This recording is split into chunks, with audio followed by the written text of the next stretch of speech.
Banyak di antara umat Islam yang meremehkan sunnahnya, yang meninggalkan sunnahnya.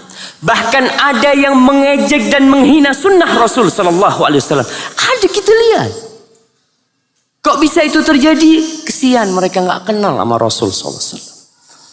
Allah berfirman di surat At-Taubah ayat 28 menceritakan tentang kekasih kita Rasulullah sallallahu alaihi wasallam. Dia berfirman, laqad ja'akum rasulun min anfusikum. Kata Allah, telah datang kepada kalian seorang utusan yang dia berasal dari diri kalian sendiri, dari kita Rasul sallallahu alaihi wasallam. Azizun alaihi ma'anittum. Aziz. Beliau itu sangat sedih kalau ada yang menyusahkan umatnya. Nggak ingin umatnya itu tersusahkan oleh Rasul sallallahu alaihi wasallam. Ibnu Abbas pernah menceritakan suatu hari Rasulullah sallallahu alaihi wasallam salat maghrib dan isya di jamak tanpa ada hujan, tanpa ada apa. Beliau jamak salat di Masjid Nabawi dalam hadis riwayat Muslim. Maka ditanya Abdullah bin Abbas, kenapa Nabi melakukan itu sallallahu alaihi wasallam?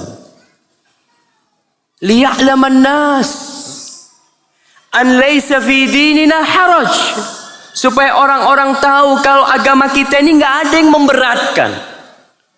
Itu Rasul sallallahu alaihi wasallam. Harisun alaikum. Beliau begitu bersungguh-sungguh dan semangat untuk kebaikan kalian. Bil mu'minina raufur rahim. Terhadap orang beriman, beliau sangat pengasih, sangat sayang kepada hamba-hambanya yang beriman. Ma'asyiral muslimin rahimakumullah.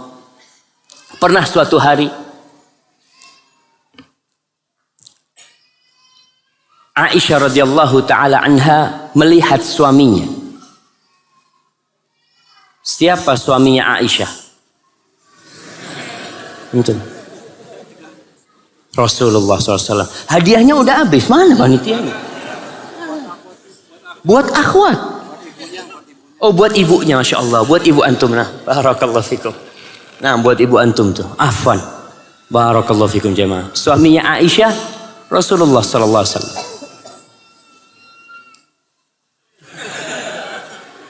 Suara apa itu jemaah?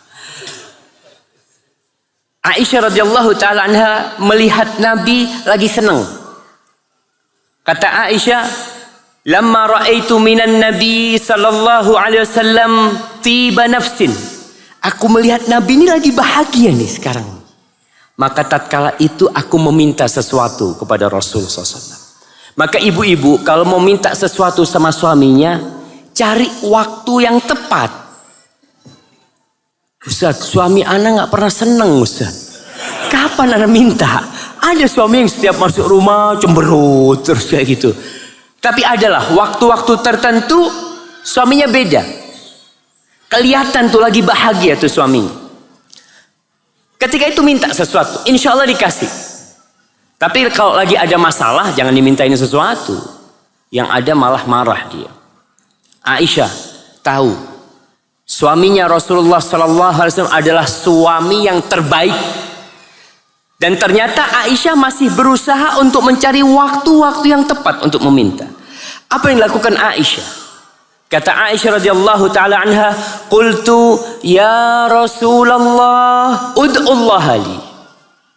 Wahai Rasulullah sallallahu alaihi wa ala alihi wasallam, aku minta kau berdoa untuk aku. Istri minta suaminya mendoakan. Maka Rasul sallallahu alaihi wasallam langsung berdoa, "Allahumma ighfir li Aisyah ma taqaddama min dhanbiha wa ma ta'akhkhar wa ma asarrat wa ma a'lanat." Ya Allah, ampunilah untuk Aisyah semua dosanya, yang lalu dan yang akan datang, yang terang-terangan dan yang dia sembunyikan. Ini doa Rasul buat Aisyah radhiyallahu taala anha wa sallallahu ala nabiyyina wasallam.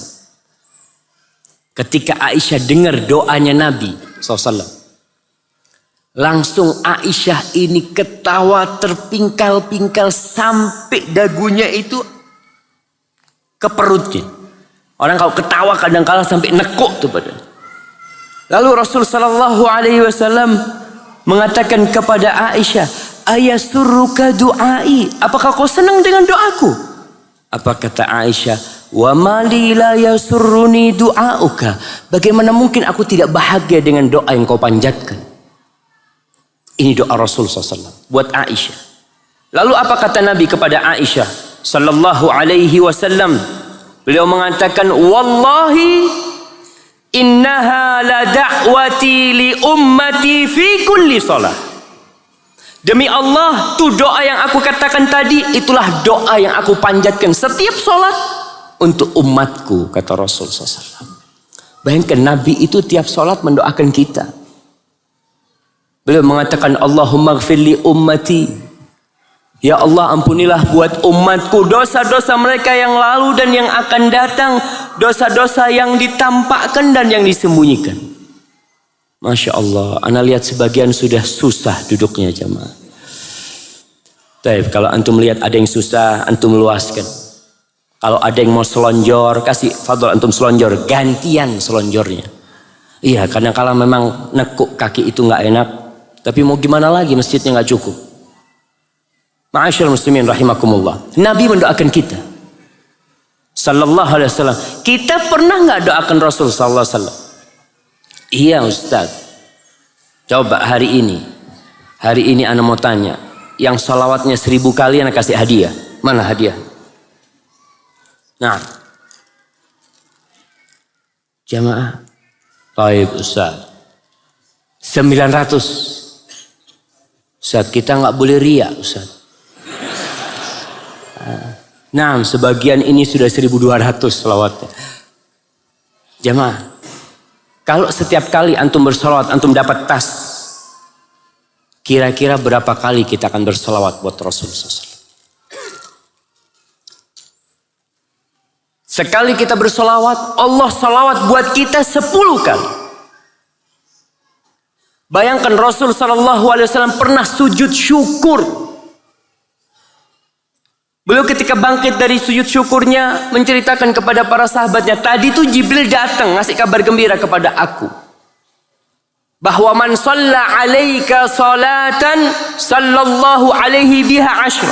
Kalau ada salah satu umatmu yang bersalawat sekali untukmu, Allah akan bersalawat buat dia 10 kali jamaah. Antum duduk, Allahumma sholli ala Muhammad, Allah membalasmu 10 salawat buat untuk dirimu. Terus kenapa kita tidak mau berselawat buat Rasul sallallahu alaihi wasallam? Beliau akan memberikan syafaat. Kita sering mendengarkan ada orang yang menyebutkan Allahumma salli ala maulana wa syafi'ina Muhammad. Nah, Rasul sallallahu alaihi wasallam kelak akan memberikan syafaat kepada umatnya pada hari kiamat. Beliau alaihi salatu wassalam akan memberikan syafaat kepada umat. Ketika manusia di padang mahsyar, mereka tidak segera mendapatkan kejelasan. Mereka dihukum atau tidak dihukum. Tidak ke surga, tidak neraka. Mereka pada kebingungan. Oleh karena itu, orang yang berada di tahanan kepolisian sama orang yang berada di penjara, kondisi jiwanya lebih nyaman yang ada di penjara. Karena dia sudah mengetahui vonis dia. Tapi yang di tahanan gundah, takut dia. Kira-kira gimana nih aku? Maka para manusia yang ada di padang mahsyar, tatkala belum ada hisab, belum ada mizan, mereka pada kebingungan. Sampai disebutkan dalam beberapa riwayat orang-orang kafir itu kepingin segera dihukum walaupun ke neraka. Na'udzubillah min dzalik. Akhirnya mereka mencari pertolongan. Ini yang namanya syafaat. Mencari orang supaya orang itu ngomong sama Allah. Supaya kita diselesaikan urusannya. Maka mereka datang menjumpai Nabi Adam alaihissalam. Nabi Adam angkat tangan. Mereka datang menjumpai Nabi Nuh alaihissalam. Nabi Nuh angkat tangan. Mereka datang menyumpai Nabi Ibrahim alaihissalam, Khalilur Rahman. Dia pun angkat tangan. Mereka menjumpai Nabi Musa alaihissalam. Nabi Musa angkat tangan. Mereka datang menjumpai Nabi Isa alaihissalam. Semuanya angkat tangan. Lalu di depan manusia jumlahnya miliaran. Mereka mendatangi Rasulullah sallallahu alaihi wasallam. Mereka minta tolong supaya Nabi SAW berdoa memohon kepada Allah agar diselesaikan urusan umat ini. Ketika orang-orang datang meminta tolong kepada Rasulullah SAW, Nabi mengatakan, ana laha, itu buat aku itu. Maka beliau sujud di bawah arsy. Beliau berdoa memohon kepada Allah Subhanahu wa taala. Kemudian Allah mengatakan kepada Nabi, ya Muhammad sallallahu alaihi wasallam, irfa' ra'sak, angkat kepala. Beliau sujud mohon sama Allah, kemudian disuruh mengangkat kepalanya. Sal tu'ta, yang kau pinta akan diberi. Washfa' tu syafa', kau mau ingin meminta pertolongan buat orang, akan diterima syafaatmu. Fa arfa'u ra'si, maka aku mengangkat kepalaku, mengatakan kepada Allah Subhanahu wa taala, fa aqulu ummati ya rabbi, ummati ya Rabbi, ummati ya Rabbi. Dia minta umatku ya Allah. Aku minta umatku ya Allah. Beliau ingat sama kita. Beliau tidak memikirkan diri beliau sendiri sallallahu alaihi wasallam. Kita yang disebut sama Rasul sallallahu alaihi wasallam. Fayaqul, kemudian Allah berkata kepada Nabi Muhammad SAW, ya Muhammad alaihi salatu wassalam, adkhil min ummatika man la hisaba alaihim minal babil aiman min abwabil jannah. Muhammad sallallahu alaihi wasallam, masukkan umatmu yang masuk surga tanpa hisab. Suruh mereka, persilahkan mereka masuk. Yang masuk surga tanpa hisab, masuk dari pintu kanan surga. Adapun pintu-pintu yang lainnya itu untuk semua umat. Tapi pintu kanan surga diperuntukkan yang masuk surga dari umat Nabi Muhammad yang tanpa hisab sallallahu alaihi wasallam. Hadisnya diriwayatkan Imam Bukhari. Semua nabi itu punya doa. Tapi semuanya doanya sudah dipanjatkan di dunia. Kita lihat doanya Nabi Nuh alaihi salam. Doanya Nabi Musa, Nabi Isa, sudah doa-doa mereka dikabulkan. Tapi doa Nabi Muhammad SAW, beliau mengatakan, likulli nabiyyin da'watun mustajabah. Semua nabi punya doa yang mustajab. Fata'ajjala kullu nabiyyin bida'watihi, atau kullu nabiyyin da'watahu. Semua nabi sudah mengambil doanya ketika di dunia. Wa inni ikhtaba'tu da'wati syafa'atan li ummati yaumal qiyamah. Adapun aku menyembunyikan doaku untuk umatku nanti pada hari kiamat. Syafaat buat mereka. Ma'asyiral muslimin rahimakumullah. Rasulullah sallallahu alaihi wasallam pernah menyembelih kurban. Dan setiap kali beliau menyembelih kurban, Abu Rafi', mantan budaknya Rasulullah sallallahu alaihi wasallam, cerita, beliau biasanya kalau menyembelih kurban itu beliau beli 2 ekor kambing, kabsyain, saminain, aqranain, amlahain. Beliau beli 2 ekor kambing yang gemuk, yang besar, yang bagus, yang bertanduk. Itu kalau beliau berkorban sallallahu alaihi wasallam. Tapi kalau kita berkorban, kita cari yang paling murah. Kurus sedikit nggak apa-apa, yang penting syaratnya sudah sah. Kita lihat bagaimana Rasul sallallahu alaihi wasallam. Kemudian beliau sholat. Setelah sholat Idul Adha beliau berpidato. Kemudian beliau mendatangi salah seekor kambingnya di tempat sholatnya di situ. Kemudian beliau sembelih dengan pisau dengan sendiri. Beliau mengatakan, Allahumma inna hadha an ummati jami'an mimman syahida laka bitauhid wa syahida li bil balagh. Ya Allah, ini seekor kambing aku korbankan untuk semua umatku. Mereka yang bersaksi la ilaha illallah dan bersaksi Muhammad Rasulullah sallallahu alaihi wasallam. Hadis riwayat Ibnu Hibban dan dihasankan oleh Syekh Albani. Itu Rasulullah sallallahu alaihi wasallam. Beliau seringkali meninggalkan sebuah amalan karena takut memberatkan umatnya. Siapa yang menyebutkan beberapa amalan yang ditinggalkan oleh beliau karena beliau takut menyusahkan umatnya? Nggak jadi dianjurkan, nggak jadi diperintahkan. Fadhal. Bersiwak setiap sholat. Oke. Yang kedua. Naam, antum. Yang keras suaranya. Sholat tahajud. Mungkin sholat tahajud di waktu Ramadan. Nah, iya. Iya apa enggak? Taib, enggak apa-apa jemaah. Kita kasih jemaah banyak hadiahnya, tenang. Taib. Bersiwak setiap, ya sama tadi bersiwak jemaah. Udah. Taib, yang dekat-dekat sini, nah, fadhal antum.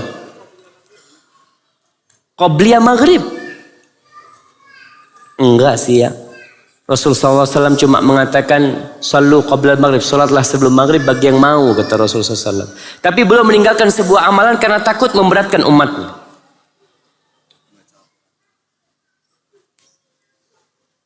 Mengakhirkan waktu isya. Masya Allah. Nah, Rasulullah SAW kepingin sholat isya itu di akhir malam, di pertengahan malam ya, bukan di akhir malam, di pertengahan malam atau sepertiga malam awal. Tapi beliau tidak melakukan itu. Kenapa? Karena takut memberatkan umatnya. Taib, apa lagi? Terakhir. Berdoa masuk WC. Kayaknya enggak ya. Sholat tarawih udah tadi tuh, sholat tarawih tuh. Taib, sudah jamaah, cukup jamaah. Taib, kalau ada yang mau jawab antum. Apa? Menjaga wudhu. Kayaknya bukan jamaah. Taib, antum. Puasa setiap hari. Puasa setiap hari, sholat malam, terus tidak menikah. Kayaknya bukan, tapi nggak apa-apa, antum sudah berusaha, anak kasih hadiah. Nah, tadi udah disebutkan beberapanya. Di antaranya, beliau sallallahu alaihi wasallam mengatakan, laula an asyqa ala ummati, andai kata aku tidak takut memberatkan umatku, ma qa'adtu khalfa sariyah. Wala wajidtu anni uqtalu fi sabilillah thumma uhya thumma uqtal thumma uhya thumma uqtal. Rahul Bukhari. Andai kata aku tidak takut memberatkan umatku, niscaya aku akan selalu berada di setiap peperangan. Beliau kadangkala perang berangkat sendiri, kadangkala menyuruh sahabatnya untuk memimpin. Tapi beliau tidak, karena takut memberatkan umatnya. Maka beliau kirim beberapa sahabat, yang lainnya nggak berangkat, berada di Madinah. Dan aku kepingin ketika aku perang aku terbunuh. Kemudian aku dihidupkan kembali. Untuk apa? Untuk terbunuh kembali. Kemudian aku dihidupkan kembali. Untuk apa? Untuk terbunuh kembali. Sallallahu alaihi wasallam. Itu niat beliau, ingin mati syahid di jalan Allah Jalla Jalaluh.